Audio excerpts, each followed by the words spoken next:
Good morning, everybody. My name is John Hamry, and I'm the president at CSIS, and my role here is entirely ornamental. I'm only here to render honors to Michael Kratsios and to say thank you to him. You all ought to know he's a recidivist. Thank God. He's back in government. He had a very distinguished tenure in the first Trump administration and decided he'd even do it again. And we're really fortunate to have him here. And Naveen Jaishankar, who heads our Economic Security and Technology Division, is going to make a formal introduction. But I wanted to take a moment to help everyone here appreciate the really important nature of what we're going to talk about today and celebrate, I should say. You think about the U.S. government and the legal structure around the government. It goes back 250 years. So we have a Department of Agriculture. We got a State Department. We got a Treasury Department. We now have a Defense Department, but it used to be a War Department. We have all this stuff goes back 250 years. And so the government is structured to deal with things in those stovepipes, in those columns. But when you get some new, profoundly new technology like artificial intelligence, it just cuts across everything. And you cannot have a single department take the lead on designing a policy for a government for a brand new thing. This is the hardest thing a democracy does. And the only way to make that happen is to have it done in the president's office. And then when it's a science issue, a technology issue, it has to be led by, by the most competent and capable people we have, who both are credible in the science world and also understand government. And that's why they asked Mr. Kratsios to head up OSTP. Personally, I think we need a science department, I think overdue, but then you got to take stuff away from other departments, and that's where it gets too hard. So this is a remarkable feat to see a very coherent product, a framework, because the hard work is in front of us now, but this framework would not be possible in our system of government that goes back 250 years if we didn't have OSTP, and we celebrate the fact that you're leading it, Michael. Thank you. Let me turn to Naveen Jaishankar for the introduction. Well, thank you, Dr. Hamry, and really delighted that you all can be here, and a very, very warm welcome to Director Kratsios for coming, spending his time here, and for some of his team who briefed us this morning. I would just add, we have a department focused on economic security and technology issues, and I think it's very, very clear that AI is everybody's business. The ambition and at the same time the specificity of the plan are really quite striking, and we're going to hear a lot more about it today. I will simply say that, Director Kratsios, for those who don't know, is Director of the White House Office of Science and Technology Policy and Senior Advisor to the President. He's the key force and one of the key forces behind this action plan, and so this is the right conversation to have at this moment, a very consequential one. And in his previous incarnation, in the previous Trump administration, he was Chief Technology Officer for the United States and also Acting Undersecretary of Defense for Research and Engineering, a long history of public service. I would simply say I read the plan, we're studying it, we're trying to understand better. I'm reminded of the Emerson quote, do the thing and you will have the power. And I think when you think of the execution agenda that's ahead of us, I do hope every success for this plan, and very interested in understanding the particulars. There's no better person to have this conversation with Director Kratsios than Greg Allen. I believe they worked together in the past, but Greg is our senior researcher on AI, and all things AI, and this is going to be a very interesting conversation. Director, very much welcome your presence here. Thank you.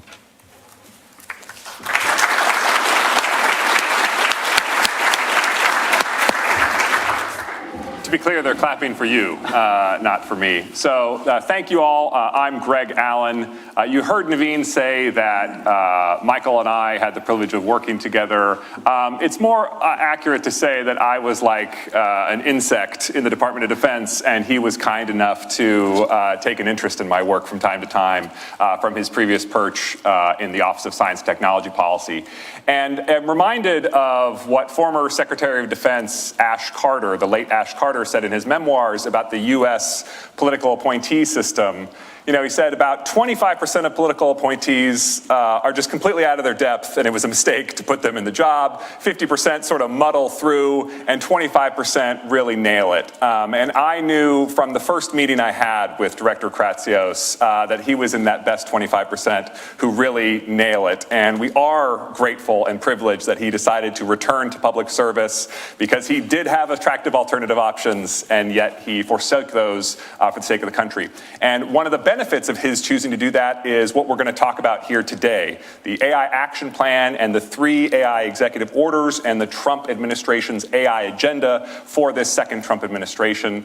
I could try and talk about, what's in these plans and what's important, but who cares what I think? I think we'd all rather hear it from Michael. So to just sort of level set for the rest of the conversation, and we're going to get into the weeds here, what is in these orders that we all should be paying attention to? Well, first off, thank you, Greg, for having me. Thank you, CSIS, for putting all this together. I was very excited and lucky to work with you in the first administration. And for those of you who don't know, Greg played an extraordinarily integral part in kind of launching the first AI efforts at the Pentagon. And the things that we talk about today, Jake and CDAO and everything that's happened there, it all started because of this guy here. So he's a real patriot and made a huge impact on the way we think about AI and national security. For me, last week I think was a big week for the United States, for the president, and for the future of artificial intelligence in this country. The journey, I think, to getting to the action plan actually started in the first Trump administration, in Trump 45. At that time, AI was not on the cover of every newspaper. It was not something that everyone was talking about. Most think tanks here in Washington didn't have people like Greg Allen writing about AI or talking about it. It was just an issue that was kind of like out there and percolating. And we have to give a lot of credit to President Trump, who signed the first executive order in the history of the United States on artificial intelligence in February of 2019. And he set the first national strategy and launched the American AI Initiative. And again, this was in a moment when ChatGPT didn't exist, when most people, when they thought about AI, were not thinking about chatbots or anything like that. And it was a very prescient moment where we realized that the U.S. had to lead in this. And the main pillar or thrust of that initial AI action plan, national strategy that we had then, was all around research and development leadership and how we can turbocharge the research ecosystem so that the U.S. can be the home for the next great technological discoveries. The president then went on to announce a doubling of AI spending. And then fast forward a few years later, and all of this great research and all this great effort that we put together as a country to work on AI sort of came to bear with the launch of ChatGPT, and then we were off to the races. The country kind of endured 4 years during the Trump administration, during the Biden administration, where there was a real philosophical discussion happening in Washington about the future of AI regulation, and more importantly, a very intense conversation around the hypothetical risks associated with this technology. And if we go back to that era and we think of the first hearings that were happening on the Hill, there was a lot of debate about how much should we regulate, how much should we not regulate, and whether or not we as a country need to be really scared about this technology. And in my sort of 30,000-foot estimation or summarization of how the previous administration thought about these issues, fear was what led almost all of their policy decisions. It was something that was captured and manifested in the Biden AI executive order. This was, I believe, the longest executive order that President Biden signed during his term. It set very weird, arbitrary limits around pre-deployment testing of AI models. It created sort of this fear in the AI community that the government was going to come down and overly regulate this technology. And when we came into office, we needed to really turn the page on that. We realized that the U.S. has to lead in this technology. Our national security and our economic security are really our success there is so contingent on our ability is so reliant on our ability to lead in AI. And we had to put together a plan in order to deliver on that. So the president on day one signed an executive order rescinding the Biden executive order, and 3 days later on January 23rd, he signed a new executive order directing me, the National Security Advisor, and our Senior Advisor for AI, David Sachs, to come up with the new AI action plan. So sorry for a little bit of the background, but here we are to the plan. And I think what I found most exciting about the last 6 months was the level of engagement and participation from the broader American community on what we should be doing and thinking. I remember you've done a couple of podcasts, and whenever you describe OSTP, I always love the way you think about it. We're sort of this like wonky policy office, and not a lot of people have heard of, but we have great experts. We do important things. One of the things we do is we put out RFIs. And we put out an RFI for the community to say, hey, we're doing this AI action plan. We want America to win in AI. What should we be doing? And I always thought, okay, hey, who even checks what an RFI from this office no one's really heard of is like, what's going to happen? We got 10,000 responses. We had an insane number of responses from all walks of life in the United States. We had Hollywood stars reacting and sending letters. We had obviously AI companies. We had, big financial services companies. We had, civil society. So it really showed that there was an intense interest in participating in this project. So we ingested all those, and ultimately the plan came out. So to quickly summarize it, and I want to get into the conversation, is essentially there's three primary pillars with the overarching theme that America has to win the AI race. As I said before, as a country, we have to have the most dominant technological stack in the world, and that's critically important for our national economic security.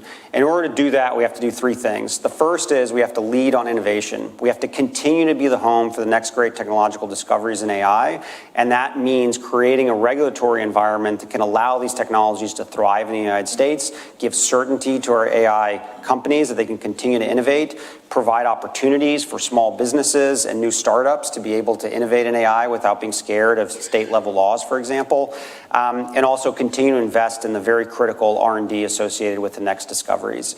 We have to apply that AI to all sorts of things. We've seen today AI is extraordinarily good, or large language models are very good at coding, for example. There's a lot more we can do in scientific discovery, in biologics that we need to continue to work on.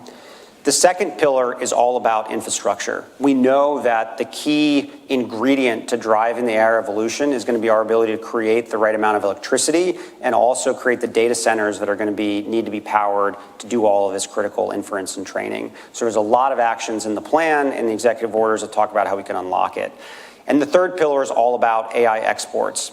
One of the most important things we need to do is make sure that the world is running on the American AI stack. We have the best chips, we have the best clouds, we have the best models, we have the best applications. Everyone in the world should be using our technology, and we should make it easy for the world to use it. We want everyone in the world who's developing AI to be using American software. So those are the three pillars, lots of actions under them to do it, and we think by doing those three things, we can win the AI race. Amazing. So we're here at the Center for Strategic and International Studies. So I do want to start off on the international part of the conversation and the actions in here.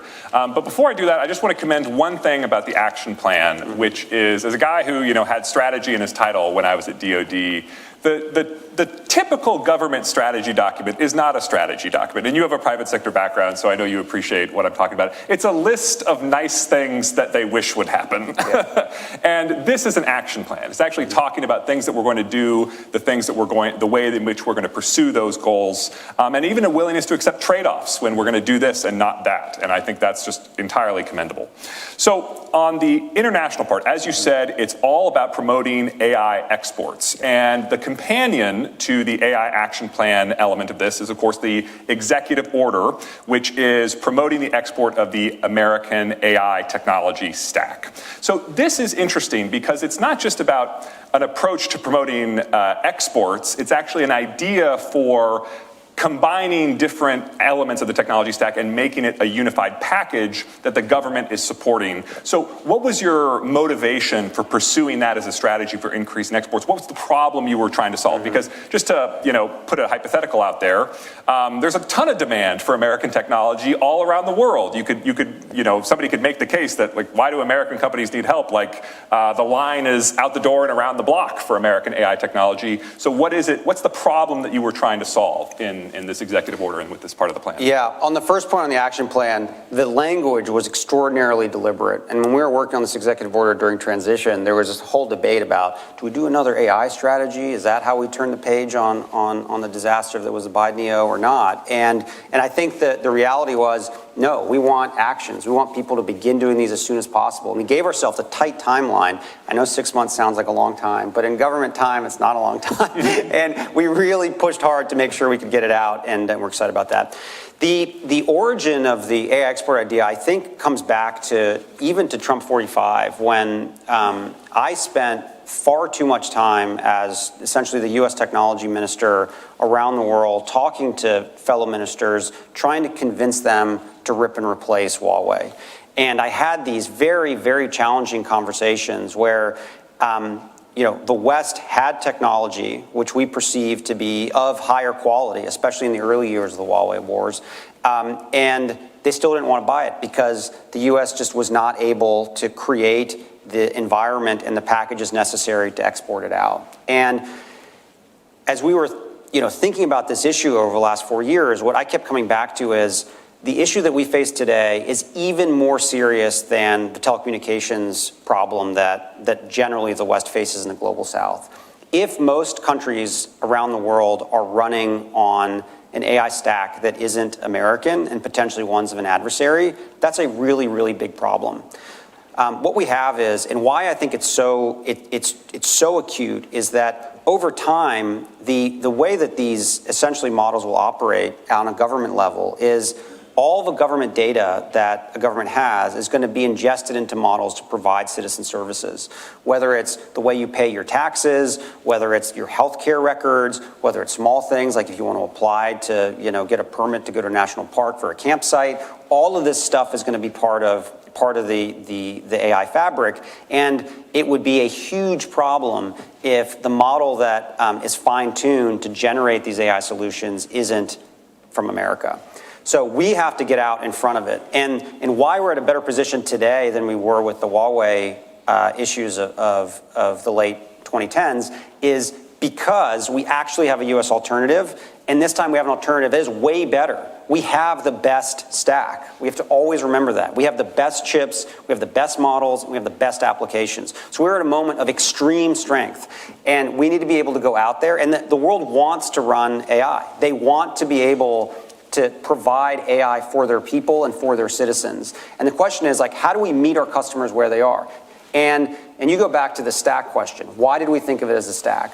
What I generally observed over the last 3 or 4 years, traveling around the world, trying to get more countries to use AI, is generally a lot of countries are interested in having AI for their people. The specifics of what that means is not necessarily always there. And we have to fill in the blanks for them. We have to show them what the potential is for AI for their people and their country and their economies, and make it as easy as humanly possible for them to implement it. An American who wants to, build AI, you're going to have to go to a different cloud vendor, and you're going to have to do some trade-offs. And maybe you like GCP, maybe you like AWS, maybe you like Azure. You kind of play off each other. Then you think about the models. You go to all your model vendors, and you choose a different model. Then you think about all your application vendors. And for CIOs or CTOs in corporate America, that's your job. You do that, and you get people pitted against each other and get the best price. If you're out in the world as a technology minister and you want to provide tech for your people, that's not a calculus that you do every day. And we as Americans need to make it easy for lots of folks to understand what's available and how they can actually deploy this technology in their country. So that's kind of the thinking around it. This is really interesting. And you made the explicit comparison to Huawei. And I think one of the things that China Inc. as an approach to selling their technology stack abroad is they really do offer turnkey solutions and try to emphasize that aspect of it. And so even though every part of the stack America might be better, the fact that China was in this past period, willing to offer the full stack, and America basically said, if you put all of our pieces together, we promise it's way more beautiful and good, but you, the customer, have to navigate that complexity of putting all the pieces together. So is it fair to say that this approach is trying to make it easier for customers to navigate that complexity. So if they have the money to buy, we will make it simple to buy American. Yeah, and I think it's twofold. It's not, if you have the money to buy, we can make it simple because we have these packages. But more importantly, what the executive order does is it activates our development finance organizations within the USG to start prioritizing the export of AI. And that's the Export-Import Bank, the Development Finance Corporation, DFC. And for years, these organizations have been sort of directed by Congress to work on this sort of technology race around the world, but it's not necessarily in their DNA.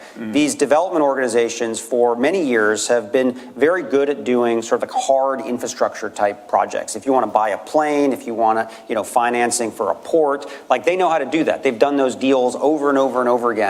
But we need to start building into that, into their thought process, that technology in the stack itself, from the chips in the compute all the way up to the algorithms, is what the U.S. needs to be exporting, and we need to find a way to create attractive financing packages through that. So you're going to be building institutional capacity within these institutions to focus on. Absolutely. That's amazing. So the flip side of promoting American exports is also controlling exports that we don't want to be going to the wrong places.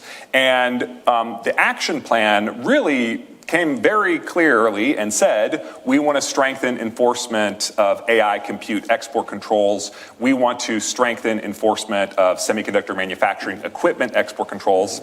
So I know that there is a needle that you're trying to thread with all these strategies, but I can forgive, those who are casual observers of what the Trump administration is doing, and they would say, hey, there's areas where it seems like the Trump administration is relaxing export controls. For example, recently allowing exports of the NVIDIA H20 chip to proceed.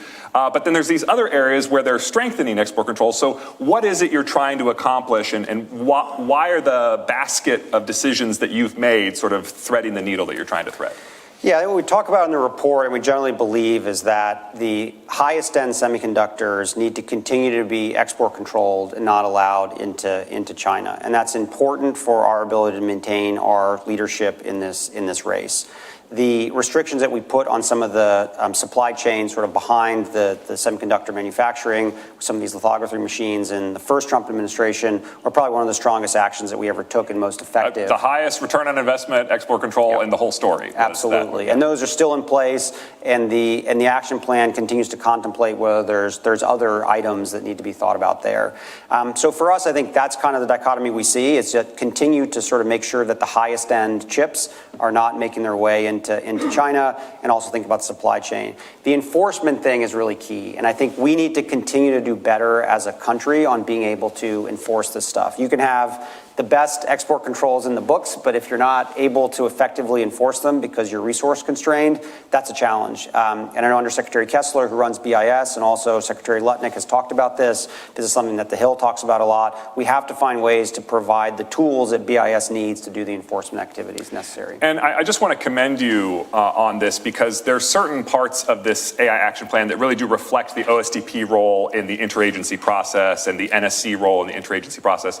There's actions in this plan that could not have been taken at the department level. On the point about export control enforcement, something that I've been, howling into the void about for years is connecting the intelligence community to the task of export control enforcement, which is a role that they had during the Cold War and then suspiciously forgot about, right, in the 1990s. And so, using the White House to actually drive that kind of connection between those various agencies, I think that's so long overdue, and I want to commend you on that. The second thing that I was very interested to see was on the semiconductor manufacturing equipment side, a focus on components. So not just the entire finished machines, but the key components that go into machines. Could you just elaborate on why you think that's important, what you're trying to accomplish with that focus? Yeah, so a lot of components relating to these machines are of U.S. origin, and there's certain export control rules you can use that if there are certain components of these machines that are U.S., then you could sort of essentially export the whole thing. And I think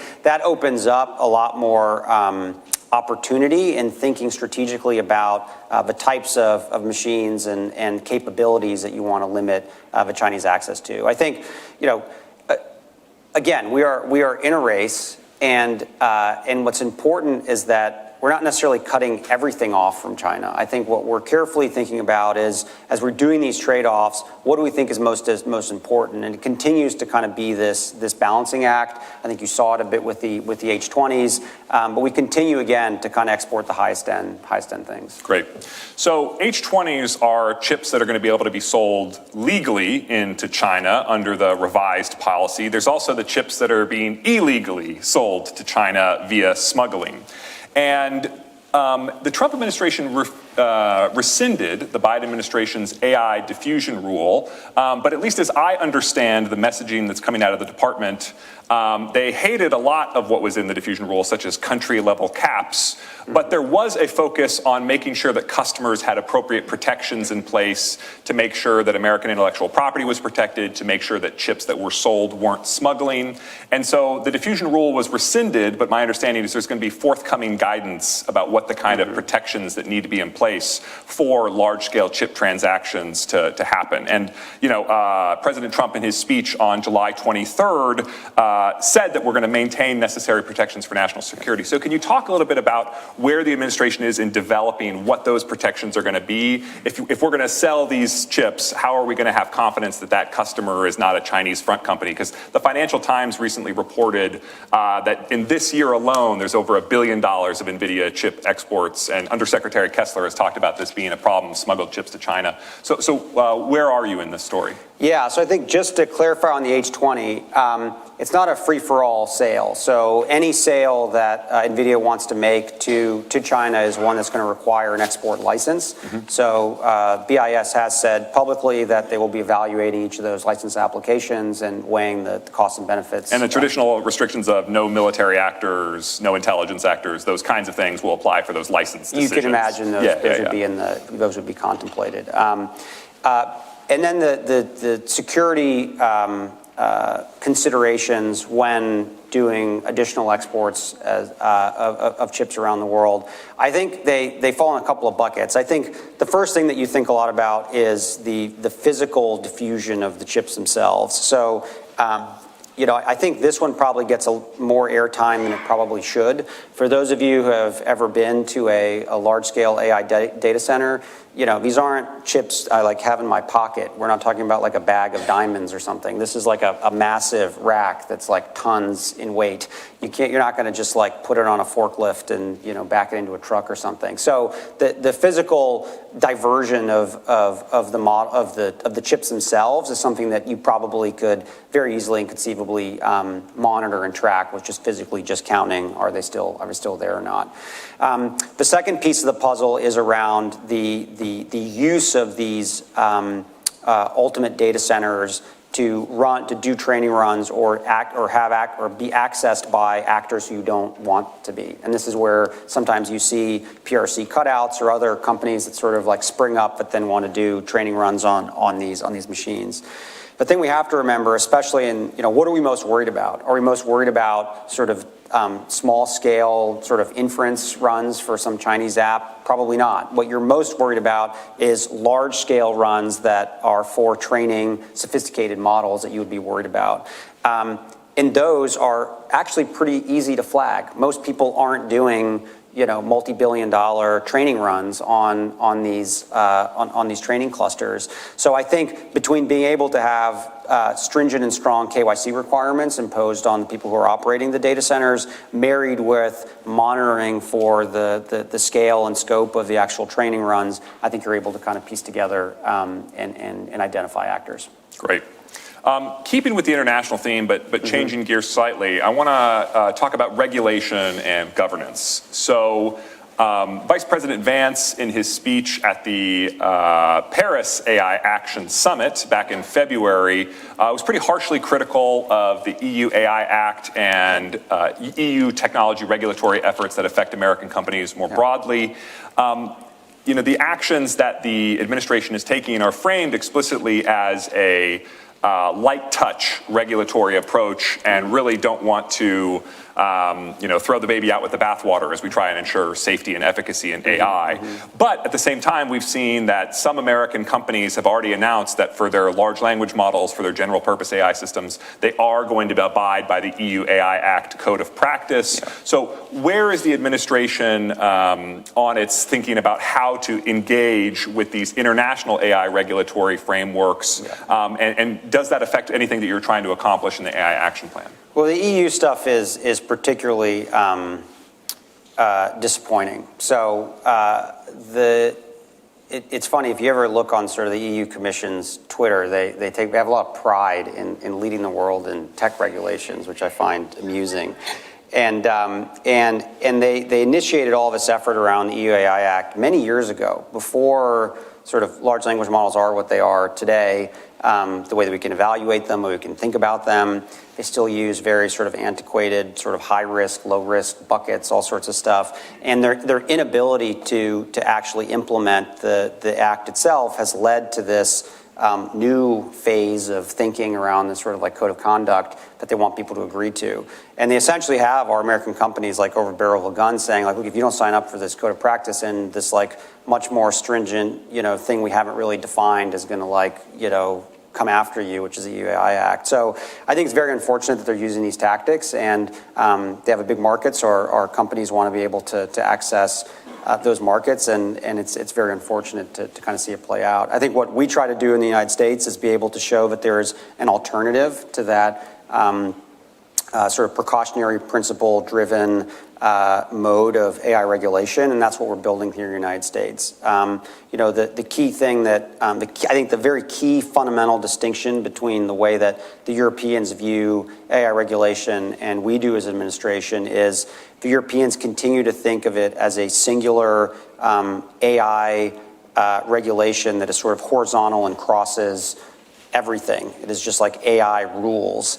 Computer rules. Yeah, even better way to put it. Yeah. And I think the U.S. thinks about it much more as the way that you should think about AI regulation. It needs to be use case, sector specific, risk-based in nature. So if you think about it, the regulators at FDA who are thinking about AI-powered medical diagnostics are the ones who should be doing regulations on AI-powered medical diagnostics, not some group somewhere else in government that is doing AI regs. And the people who are doing drones, or the people who are doing autonomous vehicles, or the people who are doing financial services, like they're the experts in regulating that industry. And you can imagine this is just like another technology that has entered into their domain. So Department of Transportation was regulating vehicle safety, and NHTSA was regulating vehicle safety before there were even a bunch of electronics in cars, and now there are. And it just grows over time. And I think, yes, you could argue, do they have enough capacity or understanding of this new technology to keep pace? My argument is like, yes, they do, and they will over time get better at it. And we have to push them as experts and as industry leaders to educate them on kind of where the technology is. But that's how you get good regulation. Yeah. Keeping with the topic of regulation, there was a proposal that was originally in one of the drafts of the Big Beautiful Bill for a 10-year moratorium on state-level AI regulation. It was ultimately not included in the final version that was passed, but there are some movements in the action plan that deal with the issue of state-level AI regulation. So can you talk a little bit about what the mechanisms you're using are and what you're trying to achieve? So I think the president spoke about this directly in the speech, where I think he made the point that, look, having a patchwork of regulations across the entire country just doesn't make sense and is not pro-innovation. If you're a startup and you're trying to create an AI use case, and California has one law and Colorado has another one, and you're trying to figure out how you comply with both, that's really hard. If you're a large big tech company with a multi-trillion-dollar market cap, you probably have enough lawyers to figure it out. But the smaller guys probably can't, and it's not fair to them. And generally, that's where the administration position is. It's probably smarter to try to have, if we do have AI regs, it should be uniform across the country, and essentially try to preempt states from being able to do that. How that plays out and how we're able to find consensus with the Hill remains to be determined, and we look forward to working with the Hill on all of these issues. But I think the president was very clear on what the position of the administration is, that generally for being pro-innovation, you have to avoid a patchwork of state regs. Yeah, and there's some movements here to try and persuade the states to take a more light touch approach, such as instructing the evaluators of AI-related grants at the federal level to evaluate the regulatory environment when they're considering whether or not any given state should be receiving a grant. That's a very interesting, kind of lever. There's also one looking into FCC-related legal authorities. Is it fair to say that you're looking to max out what you can do on the executive side in terms of shaping the state-level AI regulation environment? Yeah, the two you mentioned are pretty niche, right? So it's like you can see that there's not as much as you think you could do alone from the executive branch. Right. I think the ultimate solution does require Congress and does require some sort of bipartisan action. So that's what we're gonna try to explore, and there's lots of thoughts about this, both on our side of the aisle and on the Dem side. So hopefully we can work together on a solution. Yeah.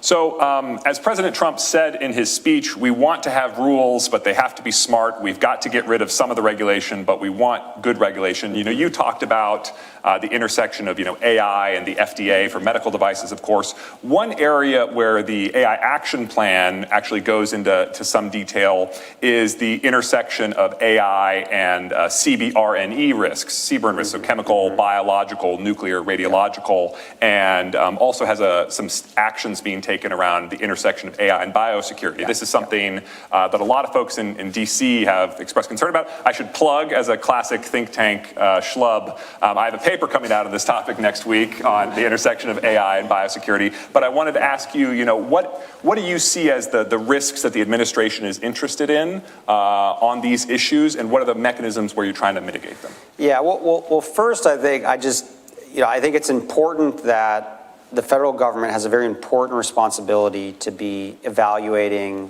these potential risks. And just like we as a government have a responsibility to the American people to think about other risks which could hurt the homeland, we need to be worrying about these things and making sure that we have the right teams in place, the right experts at places like the Department of Energy and the Department of Defense and the intelligence community to think through how to do evaluations on these CBRN risks. I do think that if you zoom out a second, I think the one thing that I just think is important to message is that we cannot allow the evaluation of these risks to be the dominant driving force of our artificial intelligence strategy and policy. Mm-hmm. And unfortunately, the previous administration, this was their guiding light. They were maniacally obsessed with existential risk. And they believed that the government's sole purpose in life was to minimize that, and everything else didn't matter. And that manifested itself on its complete assault of the AI industry through the Biden executive order. So what we do is very thoughtfully include how we should be thinking and considering this existential risk within the larger construct of American leadership in AI. And that's why you see it as one important point within the action plan, but it's not front and center. The action plan doesn't exist to eliminate existential risk. That is just one thing we need to be working on in the course of a 30-page document that covers 90 other things. But I do think it's critically important, and why I do think it's important, particularly for the federal government, is for those of you who work in the evaluation space, the details of how a model eval happens, I think, are actually kind of interesting. Most people don't really think about it. They just look at the output and they're like, oh, this has some biological risk. Well, how in the world did they figure out it has biorisk? So you literally have to get biological experts who know this particular domain extraordinarily well, who understand what sort of what all the risk could possibly be, and then they themselves have to sit in front of a model and ask it questions and try to get it to say things that are dangerous or in some ways could be could lead to something dangerous. This is a very manual, individually sort of specific to human problem that you have to work through. And why the government is well positioned to help here is we have experts in these spaces. There's people who work on CBRN risks at our national labs in places like that. So I think we're very well equipped to be able to supply the subject matter experts to run these evals and create the testing harnesses within places like DOE to do this stuff. Which is great. And I think in addition to the work of DOE, which is vitally important in these kind of areas, I do feel like the AI Action Plan is the clearest statement from the administration to date on what's the future of the Center for AI Standards and Innovation. So this is a body where in DC politics, we've seen everything from this is the most important agency in the world to we need to get rid of this yesterday. And I feel like the action plan has finally said what's the Trump administration's view of Casey's future. So could you elaborate on what this institution is going to be doing and why you think it's important? Yes, yeah. So Casey was initially set up by the previous administration as the AI Safety Institute, and this was done at the same time that the Brits created their Safety Institute. And again, this was an era in the AI policy sort of story where everyone was obsessed with the government thinking about safety. I don't know, no one could really define what safety was. For some people, it was, DEI-related issues. For other people, it was like CBRN. For other, who knows what it could be. And the Biden administration sort of created this body within NIST, which is a standards agency, to attempt to do evaluations around some of these DEI and other related risks. And I think we have tried to turn the page on that. Secretary Lutnick sort of renamed the institute to a standards institute. And I think my core thinking about it has always been, it is in a standards agency. The purpose of NIST is to promulgate standards. And if we go back to the story I was telling about how you do a model eval, one of the biggest challenges that currently faces the AI industry is understanding how to measure and evaluate models is still an open scientific question.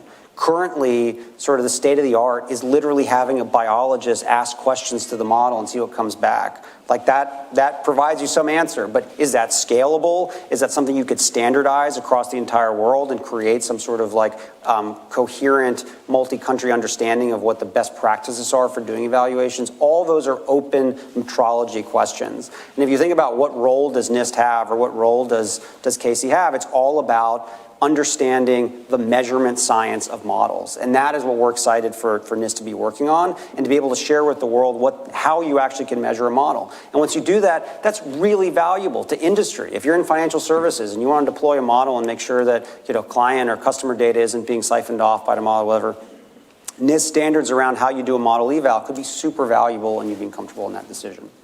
So a moment ago, we were talking about existential risks in AI, which is something you hear a lot about in DC. It's something you hear a lot about in Silicon Valley. But anytime I go anywhere in this country and I talk to folks who don't live and breathe, AI policy, the issue that they want to talk about is the intersection of AI and labor. Yep. What's this mean for my job? What's this mean for my family? What's this mean for the future of the economy? And this plan does some pretty interesting stuff to try and untangle, what the government needs to be doing at the intersection of AI and labor. So could you please elaborate on the muscle movements in this policy? Totally. So I think the first thing that I have come to appreciate over the last 6 months working on this is the intense amount of new labor that we need to be able to build the infrastructure necessary to power the AI economy. A big chunk of the infrastructure pillar of the action plan talks about how the Department of Labor, NSF, Department of Education, many others are going to be working together to reskill, retrain, and prepare more Americans to be able to support the infrastructure build out necessary for the AI boom. I had the CEO of the company that's helping build out the big Stargate project in Texas, and I asked him kind of what is the biggest challenge that you're facing? And he said, I can't get enough electricians. He said he has to fly in something like electricians from over 40 states flying into Texas to build this project. And that's Stargate. That was the biggest project that has been announced. And that's not anymore. And that's a problem that we're seeing throughout the U.S. So the president is committed to making sure that we can retrain and prepare Americans for these very important high-paying jobs that will support the infrastructure build out.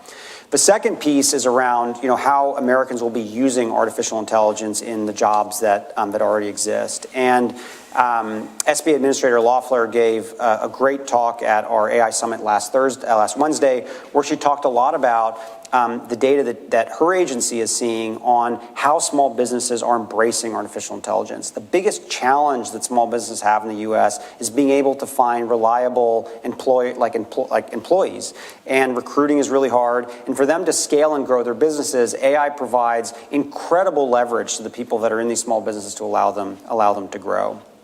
And I would say the third thing around this issue is the effort that the president did to sign an executive order on K-12 AI education about 3 months ago. And why, again, I think this is extraordinarily significant. If you think about it, we were in the middle of trying to write essentially a national strategy for the United States on AI that was coming out in June. Yet the president believed that we had to get an AI executive order out on K-12 education, and how critical it was to make sure that America's students are prepared for the jobs of the future, that they are understanding how to wield and use these tools that are going to fundamentally transform the way they enter the American workforce. Whether you're a doctor, whether you're a lawyer, whatever you're going to be doing, you will be using this technology to do your job. And we as a government have a responsibility to help America's youth be able to prepare for the future. Great. And you started your answer by talking about the power and electricity and data center build out, which is something that's a huge focus of this executive order that's focused on that area, but also the AI action plan as well. So when I think about, the electrical generation, actually, let me take a step back. The action plan actually opens up by talking about the space race and how we're in a race for AI. Leadership in AI and how it really matters and strategically important. One of the kindnesses of the space race was it lent itself to easily definable metrics. Getting to space, putting a human in space, doing a extravehicular spacewalk, getting on the moon, et cetera. So as you think about this data center build out, we're talking about gigawatt data centers. We're talking about adding tens of new gigawatts to the grid, maybe hundreds of new gigawatts to the grid. What are the metrics that you're looking at? Because there's so many different actions that this plan takes, that this executive order takes, to make it easier for companies to build new electricity, to build new transformers, to build new data centers in America. How will you know if you're doing enough? How will you know if America is moving fast enough? To me, it's making sure that and tracking the regulations that we've been able to pull down or modify to accelerate the velocity of permitting and building out of those facilities. So I'll probably be tracking over the long term time it takes from initial application to approval and sort of shovels in the ground starting to build. So if you think about like warp speed, which says, it takes this long to normally develop a vaccine, we developed a vaccine in this period. You want to say it normally takes this long to get the permits for a new build power plant. We want it to take, that's what you're going to do. And that's kind of what our hope is. I mean, I think one of the big steps that was discussed in the action plan is around creating, this is getting super wonky, but categorical exclusions for AI-related build-outs under NEPA. So many of you know NEPA is like a big sort of elephant that you have to sort of deal with, I guess, when you're trying to build in the United States. And there are interesting ways around it where if we can get categorical exclusions from NEPA for these large data centers, that's one example of accelerated. But there's lots in there, both for how you build out the data centers themselves, but also the power generation and transmission. Yeah. So there's a lot of bottlenecks in the AI build out because these companies, President Trump mentioned a few of the tech giants who just collectively are looking to invest $320 billion. Just to level set folks in the audience, NASA is like $20 to $25 billion. So we're talking more than 10 NASAs per year of data center power and electrical infrastructure build out. I think obviously President Trump has a preference for that being built in America. And the Biden administration with the diffusion rule, they tried to say, we're going to force you to build it in America by prohibiting the sale of chips elsewhere and giving you quotas for how much you had to build in America. But at least in the short term, you do see companies like NVIDIA and its chip suppliers, TSMC, are kind of supply constrained. They can only make so many chips per month, per year. And so as these big deals go forward, some of the deals that President Trump was personally involved in negotiating with Gulf states, for example, how is the administration thinking about what's the right approach to promoting American exports on the one hand, which is attractive, but also promoting infrastructure spending spend in America, which is also attractive. How are you thinking through that trade-off? What are you trying to navigate? Yeah, I think the challenge with the Biden administration approach was they were always trying to fight the battle of like the moment right now and didn't think at all about how the future would change over time. I'll give you two examples of that. And it relates to this. The first example was their inclusion of a compute limit of 10 to the 26 for models that needed to be essentially, ones that were, the risk associated with them need to be disclosed to the Commerce Department. A bunch of regulatory hooks kicked in. A bunch of regulatory hooks. That power level. Right now, over 33 models have been trained over that limit. That limit makes no sense. That was just like happened to be some number pulled out of thin air by some think tank that got sort of absorbed into the Biden ecosystem. And so that number makes no sense. So that's not a future-proof problem. I think on the chips issue, I'd push back a little bit that like right now we're not seeing chip constraint. Like a few years ago, we were, and the big fear was like, oh, if we open up sales, then all these foreign buyers are just going to buy them and like pay out the nose for them, and the U.S. won't have any chips. That has not proven true. When I talk to any of the hyperscalers here in the United States, they have the chips that they need. There is more than enough chips for what we want to accomplish over the next couple of years. So I think we've already passed that problem. So I think I'm not worried about our ability as a country to be able to have the chips that we do need. It is obviously a priority for this administration to make sure that American companies have the chips that they need to build American data centers here in America, and we will always make sure that that's a priority. And if we ever see that slipping for whatever reason or a problem, we're going to act on it.